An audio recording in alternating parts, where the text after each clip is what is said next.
जिम्मेदारी रज़ी अल्लाह तआला अन्हु ये कहते हैं कि हमारे ईमान लाने की वजह यही बनी कि ये शख्स ये कह रहा है कि अरब सारे के सारे अरब वाले अगर उनकी बात मान लें तो अरब वालों के लिए खैर है, तो चलो इस खैर के अंदर मैं भी शामिल हो जाता हूँ। चुनांचे मैं नबी करीम सल्लल्लाहु अलैहि वसल्लम की खिदमत अक़दस में हाजिर हुआ और हाजिर होने के बाद सबसे पहले अल्हम्दुलिल्लाह हमने इस्लाम को कबूल किया है।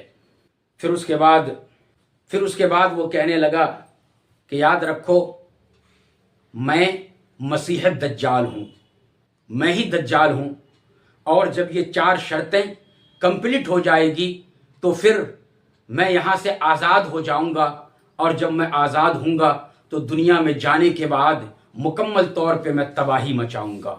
और फिर वो मुकम्मल तौर पे तबाही किस तरीक़ा पर मचाएगा, इंशाअल्लाह आगे का वाक़या नेक्स्ट वीडियो के अंदर मैं बतलाऊँगा। अल्लाह हाफ़िज़।